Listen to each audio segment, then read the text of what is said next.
तो मैं ये कहता हूं कि कभी कभी दुनिया में ऐसे लोग होते हैं जिसको यही लगता है कि वो जहां पे हैं, वो जो सोचते हैं, वो जो करते हैं वही सही है, और दूसरे जो करते हैं, दूसरे जहां रहते हैं वो चीजें जो है वो गलत है। नमस्कार, जय हिंद। आप सभी का फिर एक बार बहुत बहुत स्वागत है हमारे इस सीरीज में जिसका नाम है ट्यूसडे ट्विस्ट, जिसमें मैं लेके आता हूं हर हफ्ते हर मंगलवार को एक नई कहानी। आइए बढ़ते हैं आज की इस कहानी की ओर। तो जैसा कि आपको पता है, अब तक की हमारी सीरीज में हमने बहुत सारे विषयों के ऊपर आधारित कहानियां सुनी हैं, फिर चाहे वो छोटे बच्चे के ऊपर आधारित हो या फिर बड़े बुजुर्गों पर आधारित हो, हर तरह की कहानियां अब तक आ चुकी है। और इसी के चलते आज जो कहानी है वो थोड़ी सी खास है।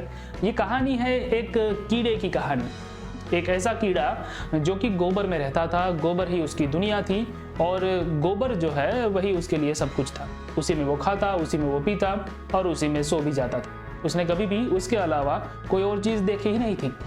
इसीलिए उस कीड़े को अंग्रेजी में डंग बीटल कहते हैं। डंग यानी कि गोबर, हिंदी में उसे गोबडेला बोलते हैं। वहां पे भी गोब का मतलब गोबर होता है। तो इस तरह का एक कीड़ा था। अब आसानी हो इसलिए मैं उसको बीटल ही कहूंगा। तो एक बीटल था जो कि गोबर में रहता था और उसका काम क्या था, सुबह वो जब उठता तब वो सबसे पहले गोबर को ढूंढता, उस गोबर में से थोड़ा सा भाग निकालकर उसके गोले बनाकर वो अपने रहने की जगह में भर देता था और इसी तरह से उसका गुजारा जो है वो चलता रहता। सुबह से लेकर शाम तक ये मेहनत कर कर रात को थक कर शांति से सो जाता था।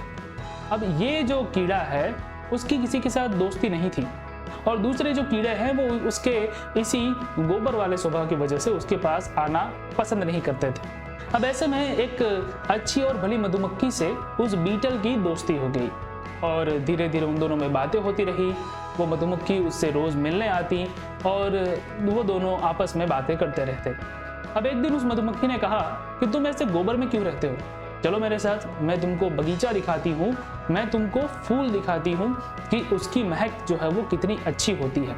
मधुमक्खी ने भी सोच रखा था कि अगर इसको ऐसी हालत में ले जाओगी तो इसको खुशबू जो है वो नहीं आने वाली है। इसलिए उसने पहले उस बीटल को नहलाया, धुलाया और बाद में साफ सुथरा करके उसे फूल की ओर ले जाने लगी। अब वो मधुमक्खी उस बीटल को लेकर बगीचे में पहुंची। वहां पे तरह तरह के फूल थे, एक के बाद एक सभी फूल के पास उस बीटल को वो मधुमक्खी ले जाने लगी। कभी चंपा के फूल के ऊपर, तो कभी मोगरे के फूल के ऊपर, तो कभी गुलाब के फूल के ऊपर, तो कभी कमल के पास उसको ले जाती थी और सभी जगह पे जाकर ये सवाल पूछती कि इसकी खुशबू तुमको कैसी आ रही है। और मजे की बात यह है कि हर जगह पे बीटल एक ही जवाब देता, वो ये कि इसकी खुशबू बिल्कुल गोबर जैसी ही है, इसमें और गोबर में अंतर क्या है। मधुमक्खी भला ये सोचती कि ऐसा कैसे हो सकता है कि इसको नहलाने धुलाने के बावजूद भी जो खुशबू है वो सिर्फ और सिर्फ गोबर की आ रही है। तब उस मधुमक्खी ने जरा ध्यान से देखा तो उस बीटल ने अपने नाक के अंदर गोबर भर के रखा हुआ था और ऐसा उसने जानबूझकर किया था ताकि उसे फूल की खुशबू ही ना आए। मधुमक्खी ने उस बीटल के नाक से उस गोबर को निकाला और तब उस बीटल को उस फूल की सुगंध आना शुरू हो गई। उसके बाद एक सारे फूलों की खुशबू उसने ली और तब उसे ये अंदाजा हुआ कि वो कितनी बड़ी गलतफहमी में जी रहा था कि गोबर जो है वो सबसे अच्छा होता है और गोबर जो है उसकी खुशबू ही दुनिया में सबसे अच्छी होती है। अब उस बीटल को समझ में आया कि वो कितनी बड़ी गलती कर रहा था उस गोबर को अपने नाक में भरकर, और उसके बाद उसने उस मधुमक्खी से माफी मांगी और कहा कि शुक्रिया, तुमने मेरे नाक से इस गोबर को हटाया, वरना मुझे पता ही नहीं चलता कि दुनिया में गोबर से भी अच्छी खुशबू मौजूद है और गोबर ही दुनिया नहीं है।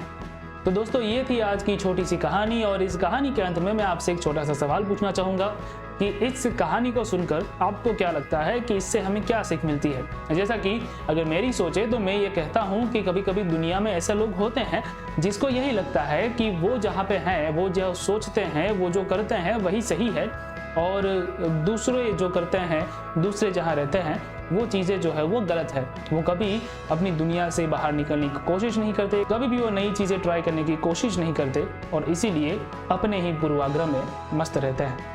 आप मुझे बताइए कि आपके इसके बारे में क्या विचार है, आपके खुद के इस कहानी के बारे में क्या विचार है।